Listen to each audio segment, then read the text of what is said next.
हाय, मेरा नाम आंचल है। आज मैं आपसे अपनी ओसीडी रिकवरी स्टोरी शेयर करना चाहती हूँ।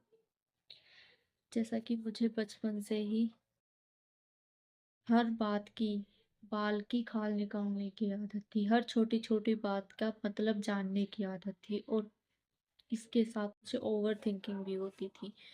तो बचपन में इतनी समझ नहीं थी ओवर थिंकिंग की, ओसीडी वगैरह की, कि ये सब क्या हो रहा है। ये सब कुछ बढ़ता गया, ओवर थिंकिंग होती गई और मैं इसके साथ साथ बड़ी होती गई। फिर मेरी शादी हो गई। शादी के बाद एक दिन मुझे मल्टीपल थॉट्स आने लगे। जैसे मैं छत से कूद गई तो, और फिर इसके साथ एनजाइटी।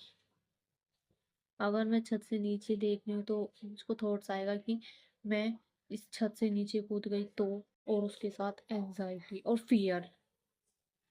फिर ओसीडी का थीम चेंज हुआ। फिर मुझे सेक्सुअल थॉट्स आने लगे। मतलब ने रिस्पेक्टेड पर्सन जैसे भाई, पापा और फादर इन लॉ और ब्रदर इन लॉ, इन सब के लिए सेक्सुअली थॉट्स आने लगे। या फिर किसी चीज को देख लेती, जैसे कभी भी कोई भी इमेज भी आने लगी, सेक्सुअली इमेज। और फिर मुझे डिप्रेशन भी हुआ।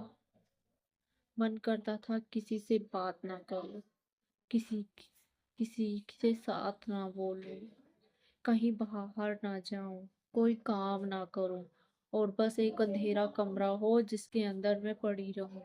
रात ही रात रहे, मुझे किसी को फेस करना ना पड़े। और मैं फेस करूंगी तो कैसे करूंगी, मुझे घर से बाहर निकलने में भी डर लगने लगा। बस मेरा जो रिश्ता था वो बस मेरे रूम के साथ बन गया था। ना तो मुझे बाहर जाने का मन करता था, ना किसी से बात करने का मन करता था, और मैंने ऐसे बहुत टाइम गुजार दिया। आई मीन 4-5 महीने मैंने ऐसे निकाल दिए। बहुत टाइम निकाल दिया। और फिर मैं सर्च करने लगी कि मुझे हुआ क्या है। मुझे इतना तो समझ आ रहा था कि मेरे साथ ये नॉर्मल नहीं है, कुछ ना कुछ तो मुझे जरूर हुआ है। और सुसाइडल थॉट्स भी आते थे, लगता था कि ऐसी जिंदगी से तो जीवन ही बेकार है। सुसाइडल थॉट्स तो इतने आते थे, बहुत आते थे। और फिर मुझे हार्म